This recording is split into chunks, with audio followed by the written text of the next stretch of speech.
레위기 15장을 같이 읽으면서 통독합니다. 15장의 제목은 유출병입니다. 유출병이라는 병명은 현대 의학적으로는 없습니다. 그러니까 이것은 이 질병의 성격을 가지고 이제 여기에다가 유출병이다 이렇게 기록을 해 놓은 겁니다. 그 유출병은 뭐냐? 끊임없이 이제 몸에서 피나 분비물이 나오는 것을 유출병이고요. 그게 이제 정상적인 사람한테는 없는데 이 질병에 걸린 사람은 이제 그것이 몸으로부터 나옵니다. 그래서 그것을 이제 유출병이다 이렇게 이야기를 합니다. 근데 이것을 잘 우리가 읽어가다 보면 곧 알게 되겠지만 일종의 성병의 성격이 있습니다. 여호와께서 모세와 아론에게 말씀하여 이르시되 이스라엘 자손에게 말하여 이르라. 누구든지 그의 몸에 유출병이 있으면 그 유출병으로 말미암아 부정한지라. 뭐 어떤 기관이 지금 잘 못됐습니다. 그래서 정상적이 아니고 이제 질병이고 거기에 따른 증상도 나타나고 그러니까 그러면 이제 앞에서 우리가 공부했던 것처럼 몸을 제대로 간수한 게 아니기 때문에 하나님 앞에 경건치 못한 부정한 것이 되는 겁니다. 그의 유출병으로 말미암아 부정함이 이러하니 곧 그의 몸에서 흘러나오든지 그의 몸에서 흘러나오는 것이 맞겠든지 부정한즉 이게 정상이 아니라는 겁니다. 나와야 될 것이 안 나오고 또는 안 나와야 될 것이 나오고 이게 이제 우리가 읽다 보면 피라든지 어떤 분비물 이런 걸 이야기하는 겁니다.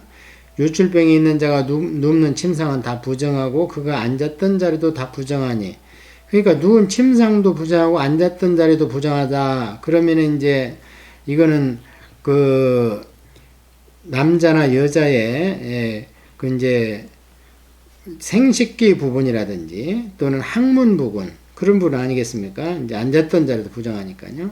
그의 침상에 접촉하는 자는 그의 옷을 빨고 물로 몸을 씻을 것이며 저절까지 부정하리라. 그러니까 그것이 나오면 다른 사람한테 묻으면 병이 옮겨갈 수 있다. 그런 뜻이죠. 유출병이 있는 자가 앉았던 자리에 앉는 자는 그의 옷을 빨고 물로 씻을 것이요 저녁까지 부정하리라. 유출병이 있는 자의 몸에 접촉하는 자는 그의 몸을 빨고 물로 몸을 씻을 것이며 저녁까지 부정하리라. 그러니까 유출병이 있는 자의 옷에 타치한 게 아니고 몸에 접촉하는 자입니다. 그럼 이거 뭡니까? 이건 이제 동침을 한다든지 악수를 한다든지 또는 얼굴이나 이런데 이제 페이스 투 페이스 또는 키스를 한다든지 이제 이런 것이 되겠죠. 그러면은 그건 뭐 100%죠. 만약에 이게 옮겨가는 전염병이라면 접촉하는 것은 100%입니다.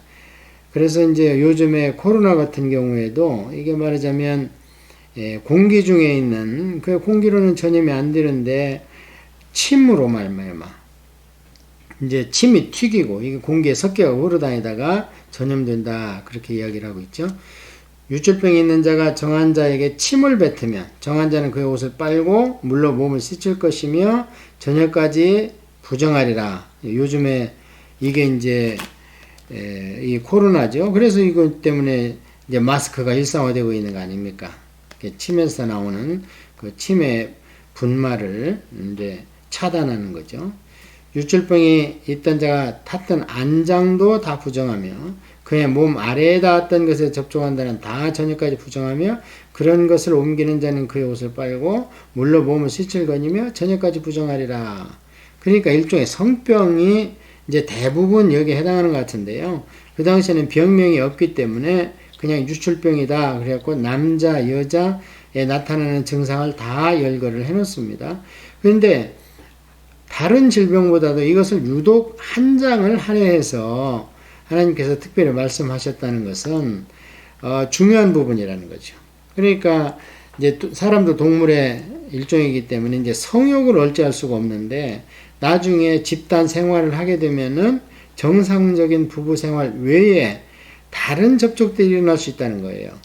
오늘날 같으면 그래도 이제 이 약물 치료를 하지 않고 낳는 저절로 몸에 그런 자연 치유력을 낳는 성병은 거의 없을 겁니다. 요즘에는 뭐 예를 들어서 에이즈 같은 것은 뭐 약물 치료를 해도 낫니 안 낫니 이러고 있는 판인데 그런데 이제 이 당시에는 자연 치유적으로 낫는 경우도 상당히 있었던 것 같아요. 나중에 이제 쭉 공부하다 보면 유출병이 있는 자가 물로 그의 손을 씻지 아니하고 아무거든지 만지면 그 자는 그의 옷을 빨고 물로 몸을 씻을 것이며 저녁까지 부정하리라.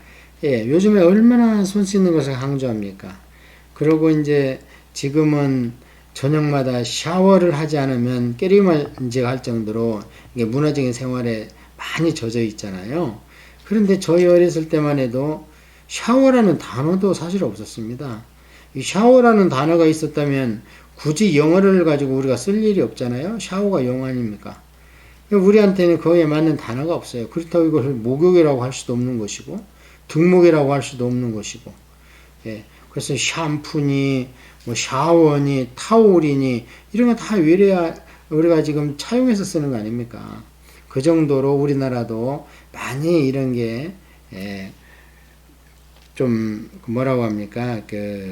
부족했습니다. 이런 부분이 5,000년의 역사를 자랑하고는 있지만 그런 위생적인 부분에 이런 것은 많이 뒤떨어져 있었는데 유대인들은 3,500년 전에 하나님께서 미리 너희들이 이제 집단으로 모여 살고 그러면 나쁜 그런 남녀 관계도 있을 것이고 또 어떤 자연으로부터 몸에 균이 침입해 가지고 이런 유출되는 그런 병이 있을 것이라는 것을 미리 말씀을 하셨습니다.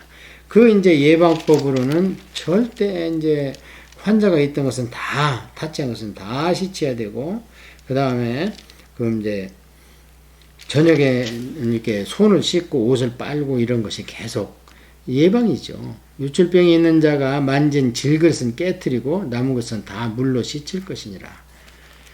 차단입니다. 유출병이 있는 자는 그의 유출이 깨끗해지거든 그가 정결하게 되기 위해 이레를 센 후에 옷을 빨고 흐르는 물에 그의 몸을 씻을 것이니라. 그리하면 그가 정하리니. 그러니까 자연치유가 되는 정도였습니다. 이 당시에는. 그러니까 지금으로 얘기하면 아주 미약한 질병이라고까지 할 수 없는 아주 미약한 병이었습니다. 오늘날은 지금 이 정도 가지고는 뭐 이야기가 안 되죠.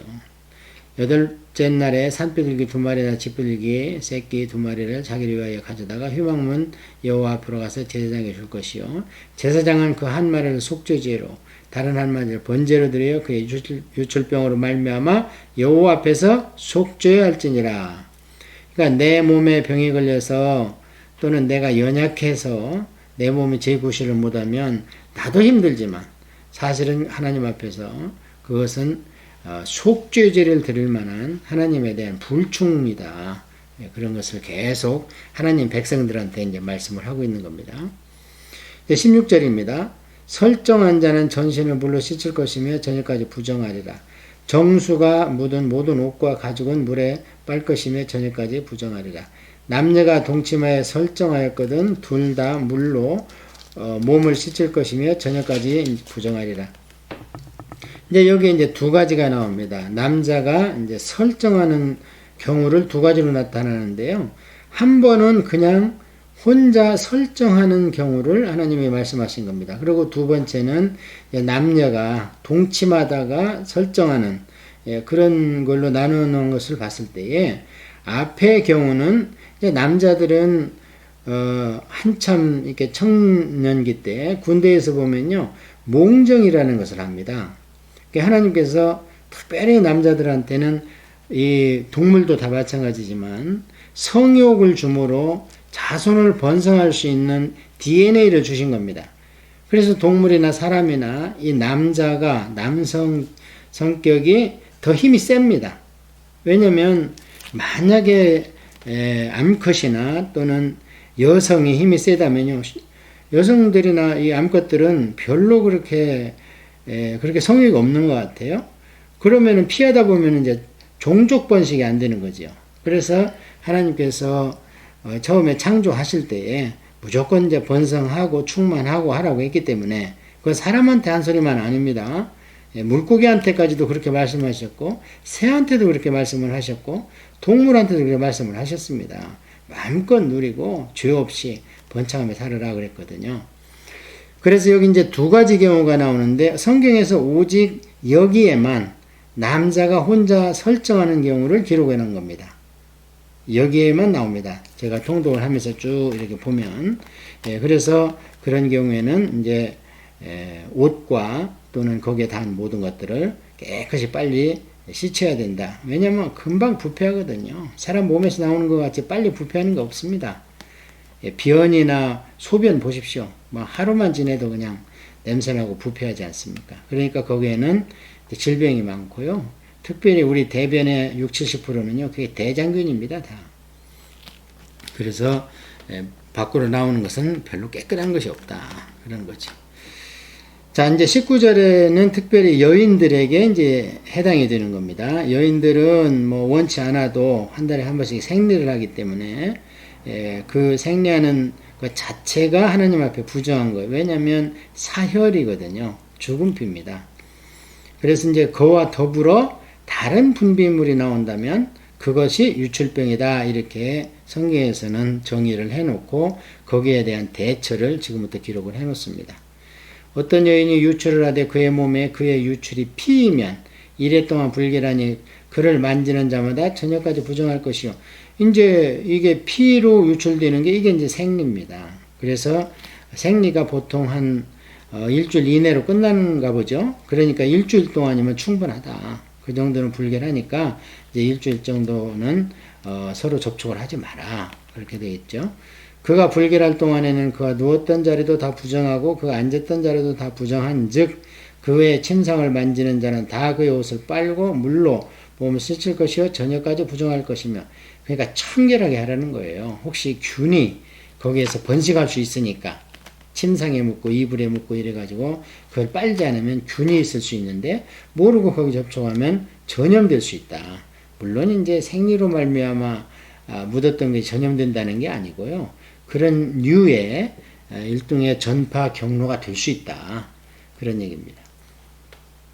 그가 앉은 자리를 만지는 자도 다 그들의 옷을 빨고 물로 몸을 씻을 것이요 저녁까지 부정할 것이며 그의 침상 위에나 그가 앉은 자리 위에 있는 것을 만지는 자는 만지는 모든 자도 저녁까지 부정할 것이며 누구든지 이 여인과 동침하여 그의 불결함에 전염되면 이래 동안 부정할 것이라. 그가 눕는 침상은 다 부정하리라.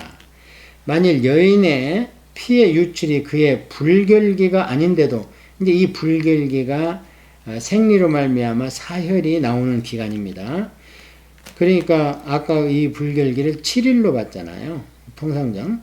그래서 그의 불결기가 아닌데도 여러 날이 간다든지 그의 유출이 그의 불결기를 지나도 계속되면 그 부정을 유출하는 모든 날 동안은 그의 불길한 때와 같이 부정한 즉 그러니까 하혈을 한다는 거예요.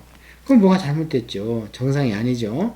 예, 그러면은 이제 어떤 질병이 그 안에 있을 수 있으니까 이미 부정한 기간에 해당이 된다. 그런 얘기입니다. 그의 유출이 있는 모든 날 동안에 그가 눕는 침상은 그에게 불결한 때에 침상과 같고 그가 앉은 모든 자리도 부정함이 불결한 때에 부정한 것 같으니 그것들을 만지는 자는 다 부정한 즉 그의 옷을 빨고 물로 몸을 씻을 것이며 저녁까지 부정할 것이요 그의 유출이 그치면 이래를 센 후에야 정하리니. 그러니까 대원칙이 청결입니다. 옷과 이부자리와 이런 것을 깨끗이 빨고 그 다음에 몸을 깨끗이 씻고 이게 청결이죠. 그래서 하나님의 거룩이 우리 몸에 적용될 때는 청결이라고 그랬습니다. 우리 정서나 감정에 적용될 때는 순결이죠. 그리고 우리가 영적으로 하나님 앞에 바로 서는 것을 성결이라 이렇게 이야기를 하고요. 그 다음에 주변이나 환경을 깨끗이 정리하는 것을 정결한다. 그래서 씻을 결자가 이게 이제 하나님의 말씀으로 가면 이제 구별된다. 그래서 거룩으로 가는 거고요. 하나님의 거룩이 우리 인생에 적용될 때는 깨끗함. 그러니까 깨끗함의 반대는 부정, 불결, 더러움 이런 거로부터 이제 구별한다. 이게 같은 의미입니다. 그래서 이제 이 인생들이요 보면 결자 돌림이 있고 그 다음에 만자 돌림이 있어요. 그래서 성결, 순결, 정결 이런 것들은 하나님의 백성이고요. 거만, 오만, 그 다음에 뭐 교만 이런 것들은 전부 이제 하나님을 대적하는 거역하는 그런 게 되겠죠. 그가 8째 날에 산비둘기 둘이나 집비둘기 새끼 2마리를 자기를 위하여 가져다가 회막문 앞 제사장에게 가져갈 것이요 제사장은 그 한 마리를 속죄제로 다른 한 마리를 번제로 드려 유출로 부정한 여인을 위하여 여호와 앞에 속죄할지니라. 예, 만약에 이런 병이 걸렸는데 이렇게 자연치유가 안 되고 여기 보면 이제 치료법은 없습니다. 그냥 격리해서 자연치유될 때까지 기다리는 거예요. 그런데 영 치유가 안 되면 어떻게 하느냐? 진 밖으로 쫓겨나는 겁니다. 그게 내 백성 가운데 끊겨진다는 말이에요. 왜냐하면 이런 환자는 하나님의 진영에 같이 살 수가 없습니다. 그래서 이 정도로만 할 정도로 규제를 해놔도 그 당시에 이스라엘 백성은 유지가 될 정도로 아주 환경도 좋았고요. 청정지역이죠. 오염도 없고 그렇기 때문에 오늘날에 이런 것을 이제 갖다 의사한테 들이대면 비웃겠죠. 지금은 약을 써도 낫냐 마냐 하는 이런 험악한 질병에 노출되어 있지 않습니까? 여러 가지 이제 여기에서 말하는 유출병, 오늘날로 말하면 각종 성병에 해당하는 것들. 그렇게 하고 나서 이제 자연치유가 되면 하나님 앞에 반드시 속죄제와 이제 속건제를 드려서 하나님 죄송합니다. 제 몸을 제가 관리 잘못했습니다. 이렇게 하나님 앞에 용서를 구하라는 거죠. 너희는 이와 같이 이스라엘 자손이 그들의 부정에서 떠나게 하여 그들 가운데에 있는 내 성막을 그들이 더럽히고 그들이 부정한 중에서 죽지 않도록 할지니라. 만약에 진 밖으로 안 나가면 어떡하냐? 죽습니다. 그냥 바로. 뭐 특별한 치료법도 없을 뿐만 아니라 하나님의 뜻이 그냥 죽도록 내버려 두는 거예요. 말을 안 들었기 때문에. 이 규례는 유출병이 있는 자와 설정함으로 부정하게 된 자와 불결기 앓는 여인과 유출병이 있는 남녀와 그리고 불결한 여인과 동침한 대한 것이니라. 그래서 다른 질병보다 특별히 유출병에 대한 기록은 제가 생각할 때는 이것 인생 가운데서 떠날 수 없는 게 남녀관계 아닙니까? 그러다 보니까 그것을 정도에서 벗어나게 관계를 가지면 생기는 게 병 아닙니까?